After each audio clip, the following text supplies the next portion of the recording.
И добрый понедельничный вечер, дорогие телезрители. Вы включаете свои совершенно разнокалиберные телевизионные приемники, попадаете на эфир национального телевидения Республики Саха и Якутии. И в эфире программа «Не пропусти главное». С вами я, Дмитрий Аргунов. В моем личном рейтинге главных событий минувшей недели номер один, конечно же, это шаг в сторону решения вековечной проблемы, которая, можно сказать, воплощение мечты бедного якута, которая, вековечная не просто так, не голословно, а проблема данная возникла, минимум с 1642 года, когда пионеры, казаки под руководством Петра Бекетова решили перейти с правого берега на левый берег. И возникла проблема моста через реку Лена. И в минувшей неделе сразу две китайские компании изъявили желание, мало того, что изъявили желание, они провели переговоры с представителями Республики Саха-Якутия по вопросам реализации своих проектов об мосте через реку Лена. И об этом мы сегодня поговорим с нашей многочисленной и компетентной аудиторией. Мы начинаем.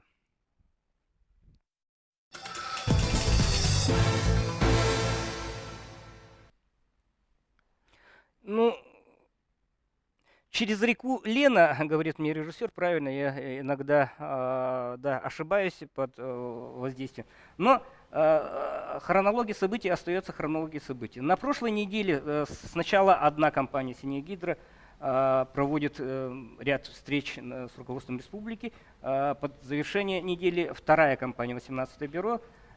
Две очень крупные авторитетные компании. Давайте мы анонс вопроса, скажем так, обрисовку, скажем, вопроса. Как обстоят дела, Алексей Загоренко? Как вы знаете, в 2014 году Федеральное агентство «Росавтодор» провело конкурс по строительству мостового перехода автомобильного через реку Лена. Был определен победитель, но соглашения с ним заключено не было. Поэтому в прошлом году правительство Республики Саха-Якутия вышло с инициативой на федеральное правительство, с повторной инициацией этого проекта и с привлечением иностранных инвесторов. Была получена поддержка федерального правительства, и на протяжении прошлого года республика провела работу по подготовке, соответственно, презентации данного проекта на ряде площадок российского масштаба и зарубежных. В том числе проект был презентован на Восточном экономическом форуме, а также на втором российско-китайском экспо. Был получен очень горячий отклик, очень много компаний заинтересовалось, но на данный момент наиболее перспективными компаниями являются, конечно, две, которых вы указали. Это компания «Синяя гидра» и компания «18-е бюро» китайских железных дорог. «Синяя гидра» — это, перед эфиром мы немножко поговорили, это дочерняя компания аналога «Русгидро», да, то есть компания, которая специализируется на каких-то гидрологических сооружениях. Эти обе компании, и «Синяя гидра» — это дочерняя компания Power China, и 18-е бюро, дочерняя компания китайских железных дорог, они обе достаточно всеядные и имеют богатый опыт реализации именно инфраструктурных проектов не только на территории Китая, но и по всему миру. То есть, скажем так, опыта у них не занимать, и, наверное, вашим агентством все-таки рассматривались их уже как бы наработанное портфолио. Да, что там такого? Если говорить про 18-е бюро, то в их портфолио наиболее яркие примеры — это строительство 10-километрового моста в Тибете на высоте 4000 квадратных метров. Эти условия схожи с нашими, также имеются вечно мерзлые грунты. Но, конечно, нельзя сказать, что это полностью аналогичный проект, но тем не менее определенные наработки есть, и мы ожидаем, что обе компании представят нам высокотехнологичные проекты, которые могли бы позволить, во-первых, решить технические вопросы и плюс удешевить строительство данного очень важного объекта. Евгений Алексеевич, экономический аспект данного, еще раз говорю, это мегаглобальный вопрос, который не только для населения, да, подключаются же крупные механизмы, скажем так, чуть ли не российского масштаба, об экономическом аспекте. Алексей Сергеевич уже сказал и отметил, что это на самом деле федеральный проект, и поэтому, безусловно, здесь подключены интересы Российской Федерации, бюджета Российской Федерации, потому что этот мост будет бесплатный, он платным быть не может в силу российского законодательства. Поэтому все инвестиции, которые будут осуществлены частным инвесторам, они должны быть возмещены. И возмещены из бюджета Российской Федерации. Сложность вопроса еще заключается в том, что основные ключевые компании, с кем ведутся переговоры, это китайские компании, они все-таки заинтересованы в финансировании через свою национальную валюту, юань, и отсюда возникнет и будет серьезный вопрос, это вопрос валютных рисков. На текущий момент, на самом деле, ключевым вопросом будет вопрос осуществить предварительный расчет стоимости такого объекта. Потому что при предыдущем конкурсе расчет такой был сделан Российской Федерацией, и, соответственно, конкурс по нему прошел, но мы все видим, что за эти 3 года существенные изменения в экономике Российской Федерации произошли, и, соответственно, курс рубля снизился, и инфляционные изменения стоимости материалов прошли. Поэтому этот вопрос нужно переосмыслить, получить с помощью как раз китайских компаний понимание стоимости такого объекта с их участием. После этого сформировать финансовую модель, которая должна быть защищена в Российской Федерации с точки зрения того, что действительно экономика этого проекта будет интересна всем. Евгений Алексеевич, возникал вопрос о создании специализированного чуть ли не банка под реализацию данного проекта? Да? Нет, такого вопроса никогда не ставится при любом проекте. Банк — это все-таки диверсификация и множество проектов, поэтому под такие проекты возникает вопрос создания специализированной проектной компании. Да, через такой механизм проходят практически все крупные инвестиционные проекты. И сейчас создание такой компании, на самом деле, это не предмет разговора, просто еще преждевременно, потому что компании для себя, те потенциальные строители, которые хотят принять участие в этом конкурсе или в строительстве этого объекта, они должны для себя понять эту экономику. И после принятия этого решения для себя, тогда действительно организационно это обычно проходит через создание специализированной проектной компании. Но на текущий момент можно сказать, что одна из китайских компаний уже создала консорциум с российской компанией, это Синагидро. То есть с китайской стороны уже... Они нашли российского партнера, с кем, соответственно, и приезжали, и ведут текущий диалог с нами. Мы все были свидетелями того, что вот утром мы провели такой установочный эфир, в котором говорили, что на нашей памяти таких проектов моста было несколько. Да?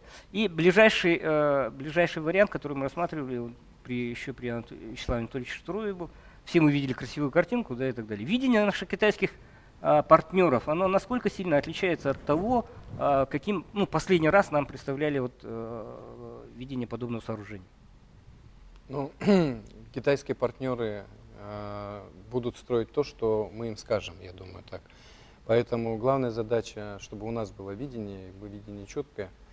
Соответственно, мы, конечно, будем рассматривать различные технологические аспекты, да, вот, допустим, вантовые мосты, да, при разрыве температур, при разнице более 100 градусов, наверное, не очень перспективно здесь строить. Мосты по другим технологиям можно. Поэтому мы должны четко поставить технико-экономическое задание перед ними, а они, соответственно, предложат нам варианты технологий, какие материалы использовать и так далее. Здесь возникает вопрос еще. Вот транспортный вопрос, проблема дороги, может, является как бы частью автомобильной дороги, да, получается, Николай. Насколько снизится, скажем так, транспортная напряженность в регионе в целом, не только в республике, да, по всему, можно сказать, федеральному округу? В целом, если рассмотреть город Якутск и центральную часть республики Саха-Якутия, здесь, конечно, концентрированная значительная часть республики Саха-Якутия, и в том числе и по густоте населения, и пассажиропотоки, и грузопотоки, они концентрированы в городе Якутске, в центральной части. После строительства моста, мостового перехода через реку Лена, У нас здесь будет сосредоточено 3 федеральные дороги. Это федеральная дорога Лена, Колыма и Вилюй, вот, в том числе и река Лена. И 4-й этот вид транспорта, это воздушный вид транспорта, который мы рассматриваем. Здесь в целом будет это как бы якутский транспортный узел, как бы хаб, можно даже рассмотреть как в виде хаба. Если рассмотреть именно грузопоток, который перерабатывается на Якутском речном порту, вот, в Якутском речном порту ежегодно перерабатывается 800 тысяч тонн груза, которые уходят в арктические районы и северные районы Республики Саха. Да? Вот этот участок дороги, вот этот участок, весь грузопоток, весь грузообъем, который перерабатывается Якутским речным портом, он однозначно будет переходить через этот мост. Вот. В том числе мы рассматриваем вопрос будущего соединения с Иркутской областью через федеральную дорогу Вилюй. Вот этот грузопоток, он тоже будет учитываться на период строительства, точнее проектирования, да, мостового перехода.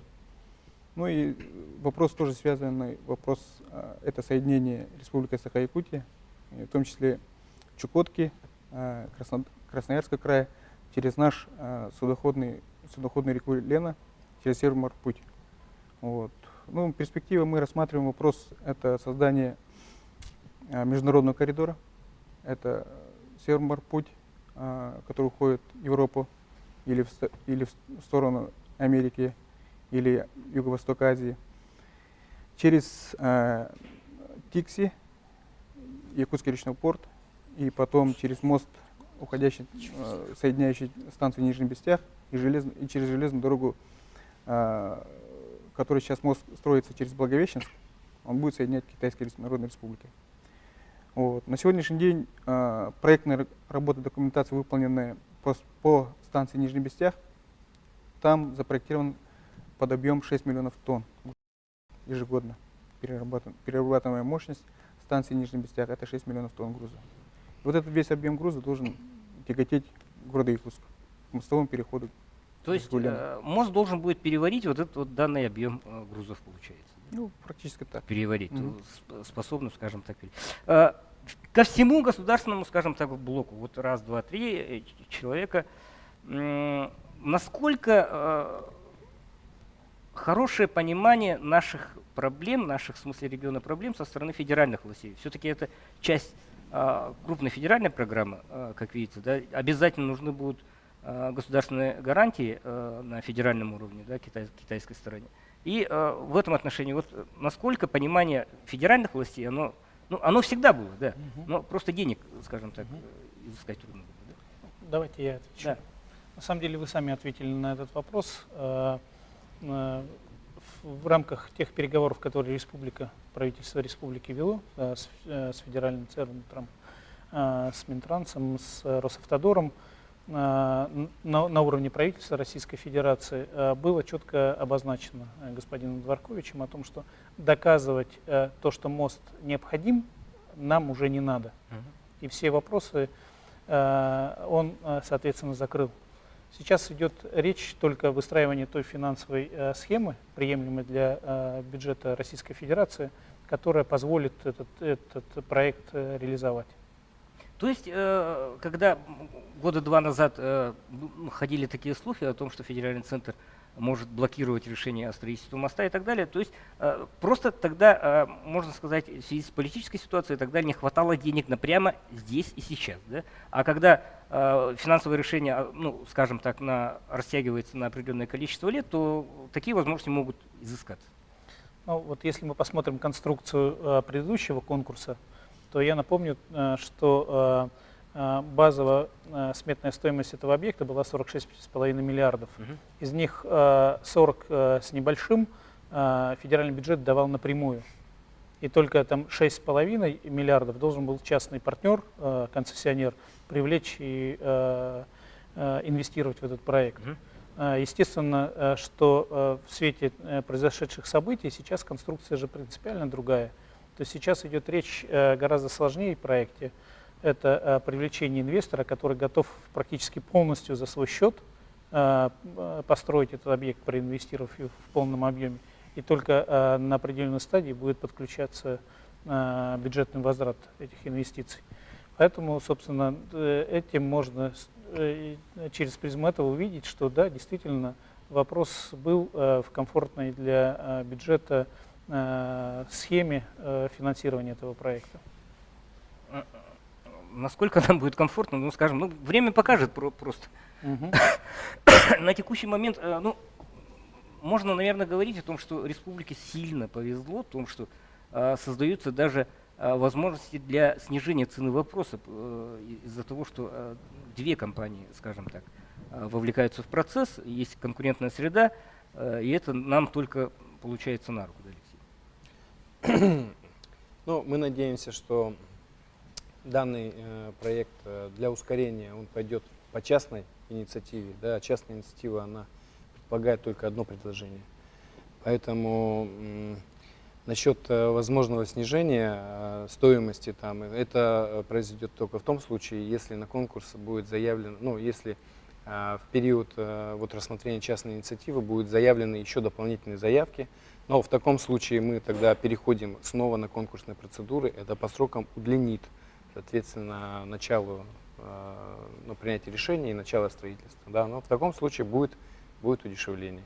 Но, наверное, гадать пока сейчас не стоит, ни на каких пальцах, ни какими вилками, ни по какой чашке водить. Да, сложится все как сложится. Мало ли что произойдет к моменту, когда стороны приступят к этапу практической реализации проекта.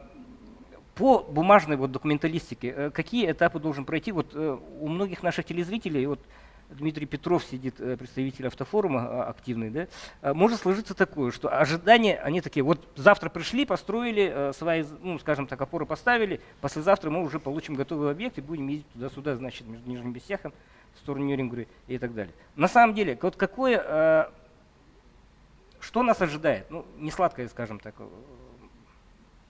реалии. Я думаю, проект должен пройти ряд стадий до... Соответственно, первая стадия – это сбор сейчас технической информации, различных вот нюансов, потому что у нас здесь есть и, соответственно, вечно мерзлые грунты, и вот это дельта температур, и вот место выбрано, да, сужение. Да, то есть есть ряд технических вопросов, о которых должны собрать как раз инженера всю информацию. После этого, поняв, какие необходимы технические решения, будет разрабатываться финансовая модель. После этого, как сказал Евгений Алексеевич, будет, соответственно, защита федеральных органов, и только после этого мы выходим на частную инициативу.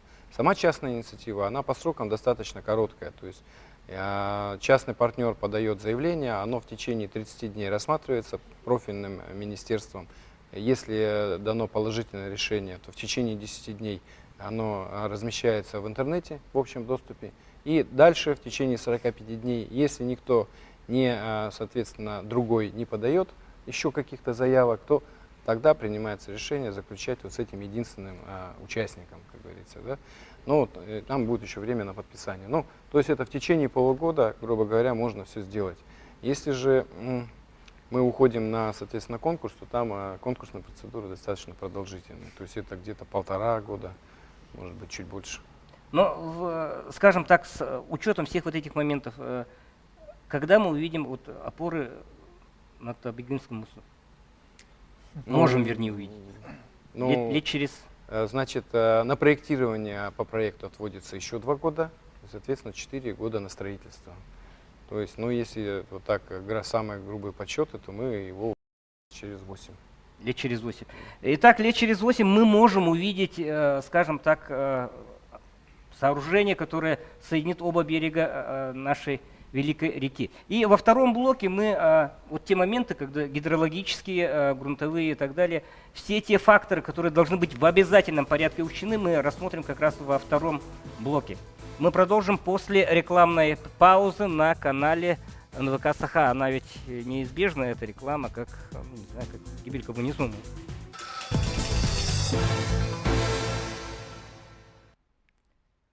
И мы продолжаем наш эфир «Не пропусти главное». С вами Дмитрий Аргунов. И мы сегодня рассматриваем наиглобальнейший вопрос, можно сказать, вековую мечту нашего народа – мостовой переход через реку Лена. И прежде чем перейти к научному, скажем так, блоку, мы бы хотели принять телефонный звонок нашего телезрителя. Говорите, мы в эфире. Добрый день, меня зовут Александр. Я хотел бы задать вопрос. Нет ли у уважаемых гостей опасения, что китайские компании лишь соберут информацию и на этом свернут все работы? Ну и, соответственно, второй вопрос. Как обеспечивается вопрос информационной безопасности при проектировании моста? Спасибо. Не умыкнут ли они информацию и не скроются ли? Да? Можно я отвечу на Да. этот вопрос? Исходя из того, что мы понимаем прекрасно особенности взаимодействия, в том числе с иностранными компаниями, то, соответственно, и одной, и второй китайской компании предложен единый канал обмена информацией, причем который должен быть материальным, то есть мы все вопросы, запросы должны увидеть на бумаге и в электронном виде.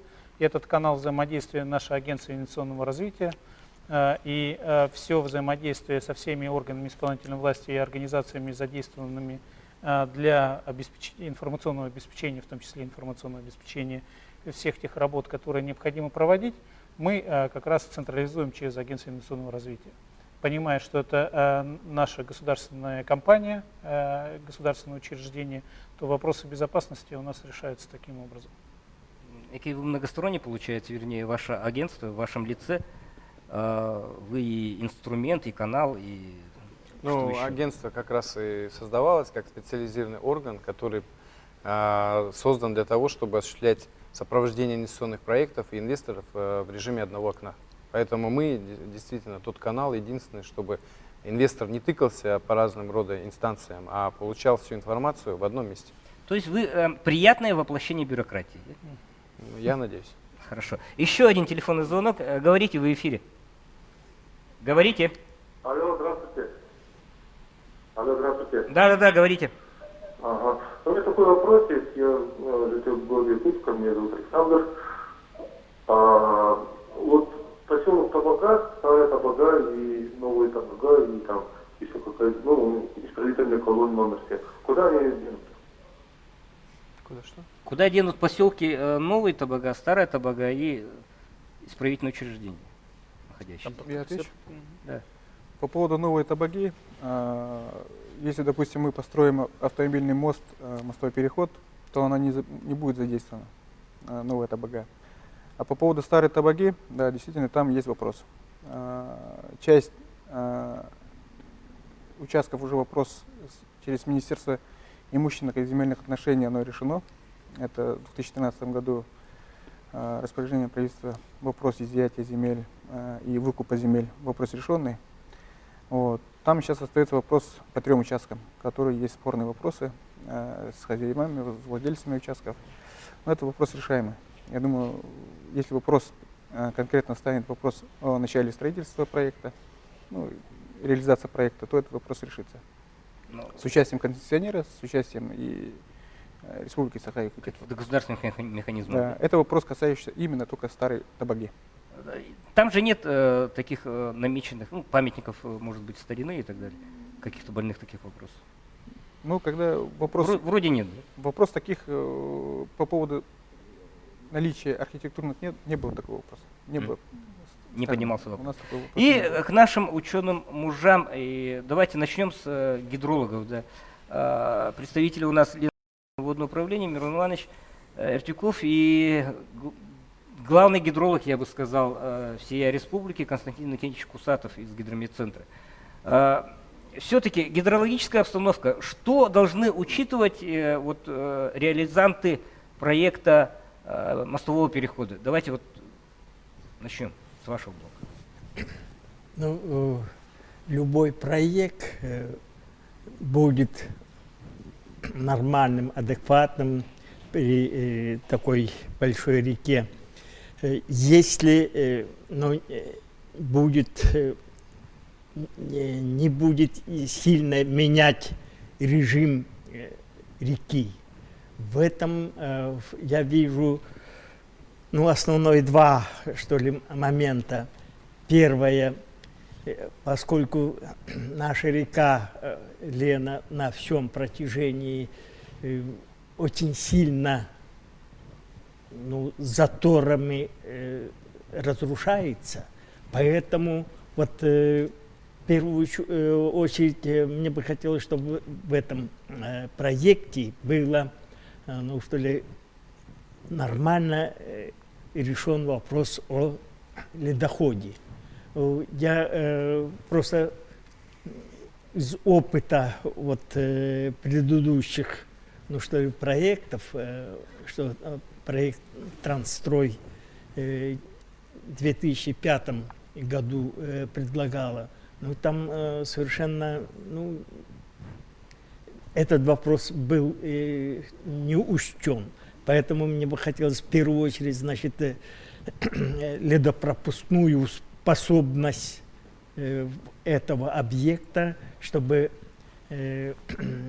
ну, негативные явления, которые возникнут при строительстве и эксплуатации этого моста, ну, не повышало, что ли, опасность образования заторов. Это первое.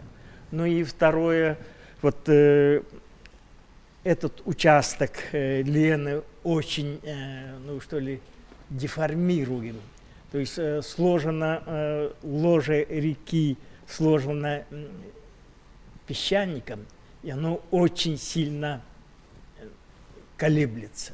Подвижно. Вот, например, вот мы ведем наблюдение как раз в створе Табаги, и там за год то намывается порядка 6-8 метров, то размывается столько же. И поэтому вот это явление было в проекте учтено, поскольку это явление, ну что ли, Природное? это жизнь природная, и поэтому при вмешательстве человека вот, ну, режиме природных явлений, ну, было наиболее, ну что ли, удачно учтено. Вот это два момента я бы акцентировал при проектировании. Или, ну, может быть, проект будет хорош тогда, когда нормальное техническое задание будет, ну что ли, обосновано. Вот в этом отношении, что вот нам, наверное, нужно вот всякие нюансы при строительстве, какие строить-то можно все, а вот какие последствия будут, вот это, на это нужно было бы обращать внимание. При этом вот при деформации насколько вот выше объекта, ниже объекта будет, ну что ли, влиять это по деформации и по заторам, насколько выше объекта какие-то, ну, современные, ну что ли, населенные пункты и прочее будут подтапливаться, какой частотой и насколько. И вот это в первую очередь должно быть, ну, учтено, или это нами должно быть в техническом задании вот это, ну, что ли, обращено внимание. Спасибо, Константин Иннокентьевич. Обязательно. Вот нет, наверное, в республике человека, который лучше всех знает. Мирон Иванович, наверное, подтвердит, что Константин Иннокентьевич является, ну, светило, скажем, гидрологии, по крайней мере, той части, которая касается конкретно реки Лена. Да? Есть добавить вот по гидрологическому? Да? Ну, добавить Константин Иннокентьевич я могу только то, что нами разработана проведена научно-исследовательская работа по изучению русловых процессов реки Лена.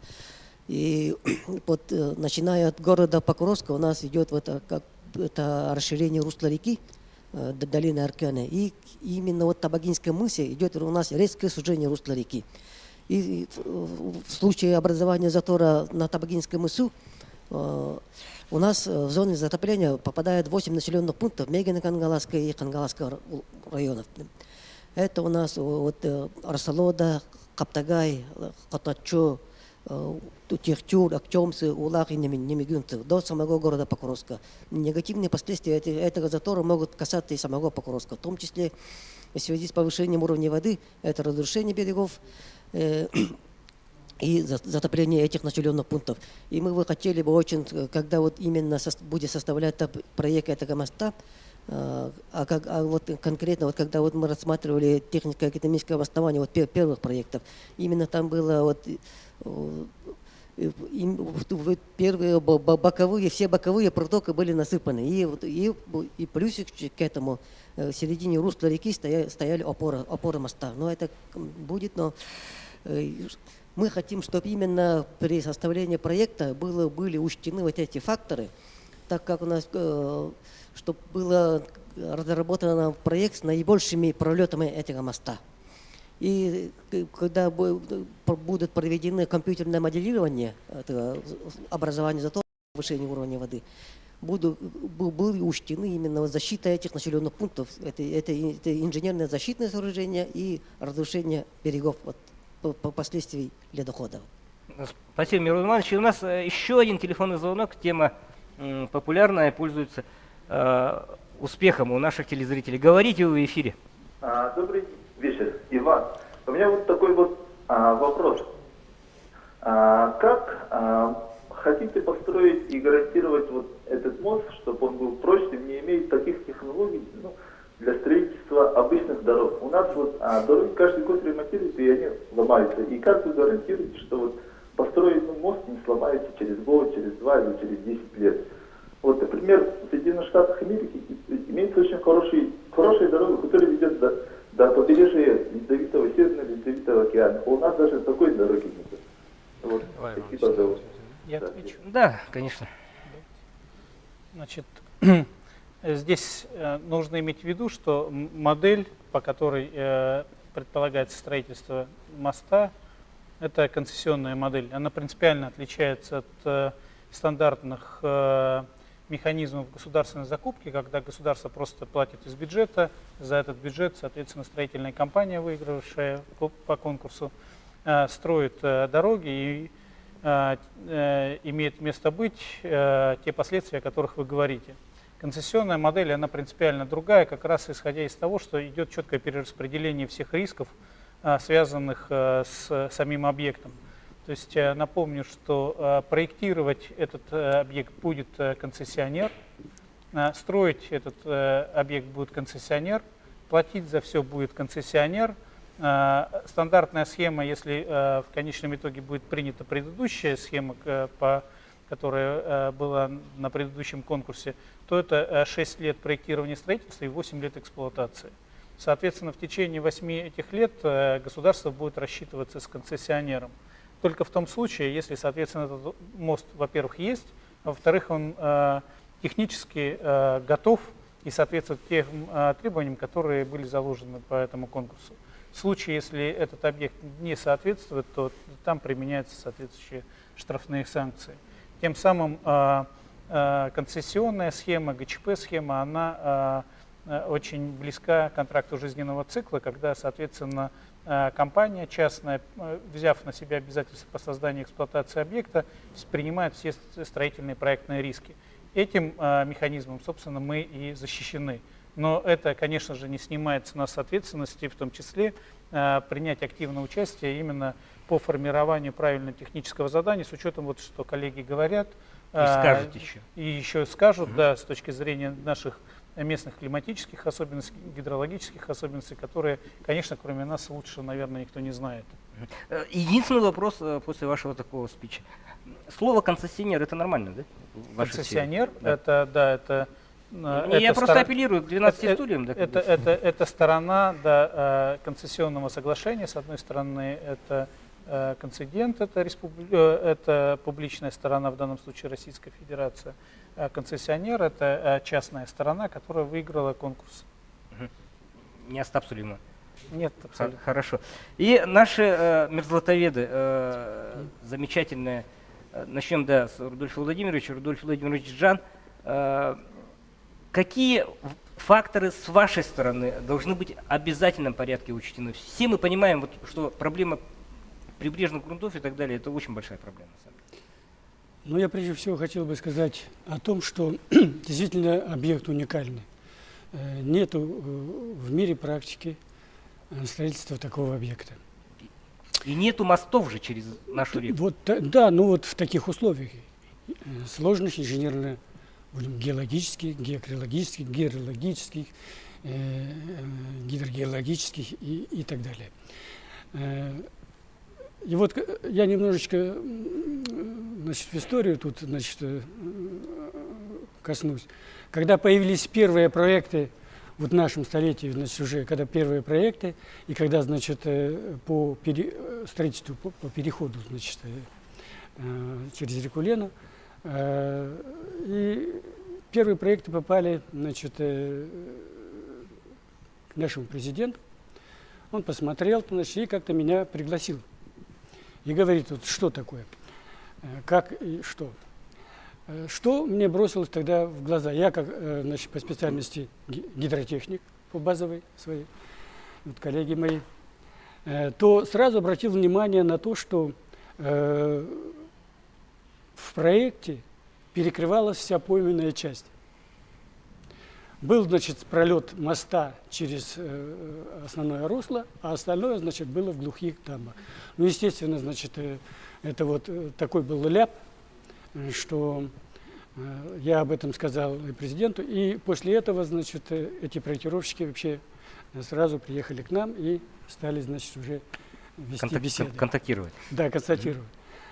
Ну и само по себе строительство такого объекта, это, значит, оно сложное, потому что геологические и гидрологические условия, как уже тут упоминали, через такой крупный водоток вообще, значит, мало вообще изучен, недостаточно, может быть, даже для такого объекта.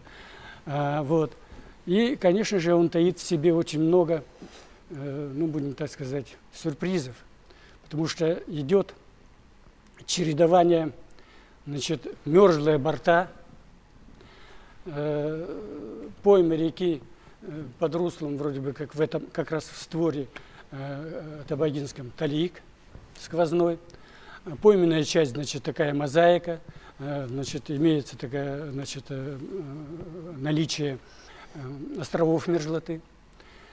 Вот. И поэтому вот как строить? Значит, вот эти условия, они очень коварны, мерзлые грунты. Вы все знаете, что, значит, при оттаивании дикие осадки и так далее, значит, самое.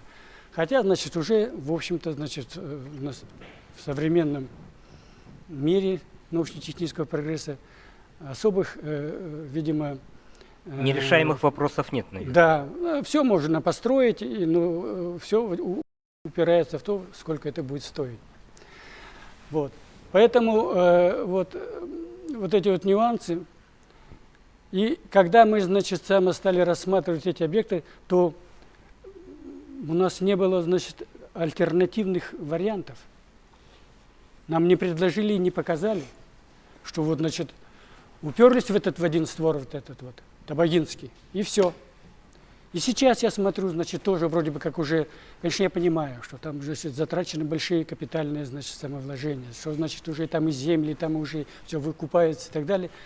Но мне кажется, дорогие товарищи, что надо же все равно еще при проектировании обязательно потребовать с проектировщиков, изыскателей, чтобы были альтернативные варианты.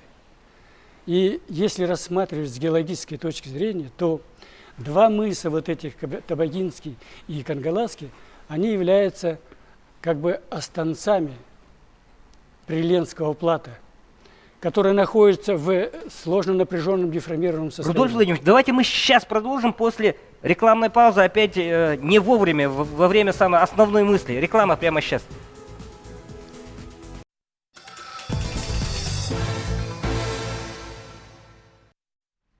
И третья часть нашего прямого эфира, не пропусти главное, в котором мы рассматриваем аспекты перехода через реку Лена. И прежде чем мы дадим возможность Рудольфу Владимировичу докончить свою глубочайшую мысль по поводу двух, скажем, мысов, да, Кангаласова и Табагинского, мы примем телефонный звонок нашего телезрителя. Говорите, вы в эфире. Еще раз добрый вечер. Это снова Александр из Якутска. Хотел узнать, а почему не рассматривается проект тоннеля? Спасибо. Не рассматривался вопрос тоннеля. Почему он как раз и был рассмотрен? Он был предложен УСК «Мост» в 2011 году с участием Российской академии наук и правительства Республики Саха-Якутия и с научными учреждениями Республики Саха-Якутия этот был вопрос рассмотрен. Были, скажем так, рассмотрены все аналогичные проекты, которые были построены. Почему был отвергнут?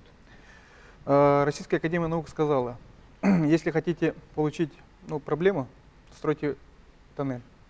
Если хотите по ней ехать, и действительно перевозить груз, перевозить пассажиров, то стройте мост. Наверное, дополнят все-таки наши ученые, почему от тоннеля отказались. Очень коротко. Ну, дело в том, что действительно была очень жаркая дискуссия по этому поводу. Так?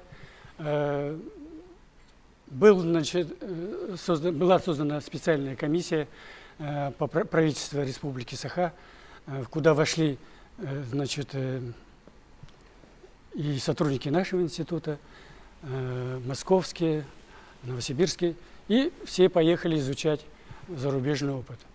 И вот когда все побывали и посмотрели, что же из себя представляют тоннели, так, и какие проблемы при эксплуатации возникают, тогда уже, единогласно все подписали, что, в наших условиях пока что на этот период мы отказываемся от строительства. Особенно с нашими грунтами, да? Да. И вернемся к вашей, еще раз говорю, глубочайшей мысли. Да? Вы призываете, пока есть возможность, посмотреть в сторону альтернативных направлений данного мостового. Дело в том, что любой проект должен иметь варианты.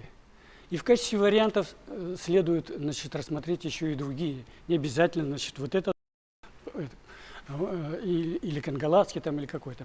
Но вот я хочу сказать, что эти вот оставшиеся два мыса, они находятся в очень сложном, напряженном, деформированном состоянии. Понимаете? Они до сих пор еще, под напряжением, и малейшее, как говорится, возмущение, типа землетрясений и так далее, вызывает некоторые активизацию этих процессов. Наиболее такая, спокойная часть – это вот Туймада, которая уже все выработалось, здесь уже никаких таких, будем сказать, явлений. Зеленого Луга до Нижнего Бестеха. Да, да, вот это, вот, но тем не менее, что уже, по-моему, Трансстрой даже рассматривал такой вариант, смотрел эти варианты, но тем не менее надо посмотреть, я говорю, все стороны, грунтовые стороны, условия, главное, конечно, гидрологические условия. И только после этого, в общем-то, мы будем уверены, что это тот момент, когда, тот объект, который мы, с вами принимаем. В принципе, мы говорим о том, что, я хочу подчеркнуть, что именно створ Табагинский, он наиболее изученный в настоящий момент. Вот и озвучили вариант через непосредственно Зеленого Луга. Все-таки говорилось уже о том, что все-таки 3 федеральные дороги будут соединены данным мостом. И если все грузы пойдут через, грубо говоря, центр города, наверное, это неправильно. Конечно. Поэтому, я не против рассмотрения принципиально других. Надо город переносить. Надо смотреть все. В 1984 году комиссия Министерства путей сообщения Советского Союза, они рассматривали 3 варианта створа. Это Табагинский створ, который сейчас мы рассматриваем, и второй створ Нижний Бестяк, город Якутск, и третий створ это створ через Тёхтюр на Жатай. И комиссия в то время, в 1984 году, приняла решение, что наиболее выгодно и наиболее в плане того, что заход в город Якутск в экономическом плане и в технологическом плане лучше будет Табагинский створ. И этот был выбран в 1984 году. То есть еще в советское время было принято решение? Да, это в 1984 году. Дмитрий Михайлович, давайте дополните коллегу, тоже очень кратко, у нас время заканчивается. Значит, последнему хорошо выступать, потому что знает уже все точки зрения по этому вопросу. Значит, мне хотелось бы начать вот с чего. Вот коллега сказал, что мост построен будет через 8 лет. Если мы будем Это в лучшем случае. Да, это в лучшем случае, даже так. Если мы будем в лучшем случае 8 лет, то мы не знаем, когда он будет вообще построен. Значит, мне кажется, в настоящее время есть все основания для того, чтобы, вот коллега сказал экономическую модель, я бы немножко уточнил, технико-экономическую модель, потому что без техника экономическая не будет. Значит, вот эту технико-экономическую модель мы можем просчитать очень быстро, потому что Тобагенский створ, он достаточно изучен за многие периоды.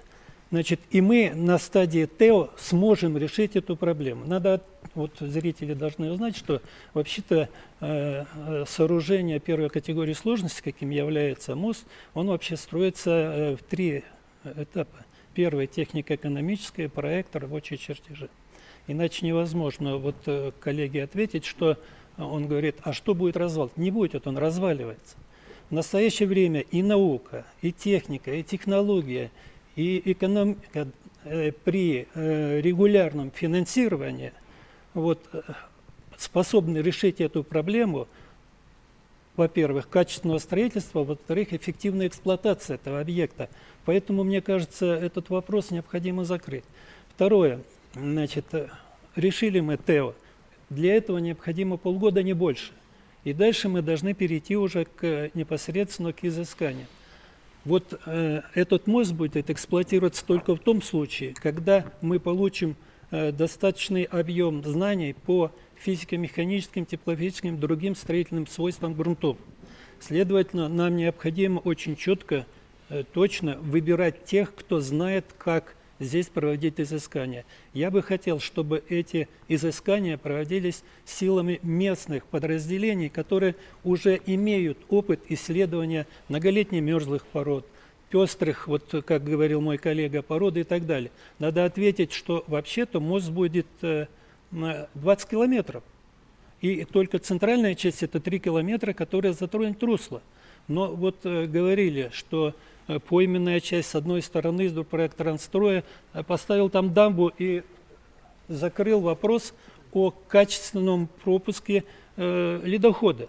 Мы должны четко учесть все негативные стороны природных условий, которые здесь есть. С природой надо дружить, не нужно ее ломать. Значит, первое — ледоход. Второе — гидрологические условия. Они очень сложные и с левого берега, и с правого берега. Значит, мы должны очень четко представлять, что нас ждет. Не просто взяли нормативные документы с интервалом 150 метров и бурим скважину.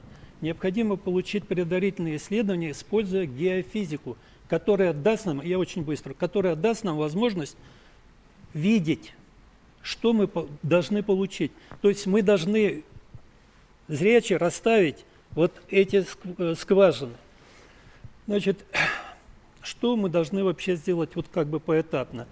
Гидрогеология сложная, геология сложная, гидрология сложная, геокриология сложная, климат в настоящее время неизвестно, как ведет себя, и нужно собрать такой коллектив, который бы очень быстро и комплексно решал эти проблемы. И вот здесь вот коллеги из федерального блока должны подумать об этом, чтобы собрать этот коллектив из тех подразделений, которые есть на территории Якутии, на территории за пределами Якутии, но которые работали с такими объектами.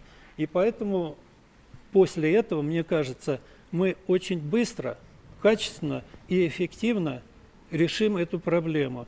Значит, я такой пессимистический оптимист, и поэтому думаю, что мы все-таки быстрее, чем за 8 лет, построим этот мост. Дима, давай дадим тебе возможность уже. Автолюбители Якутии, каким они видят мост? Да, очень коротко давай. А то ты промолчал весь эфир.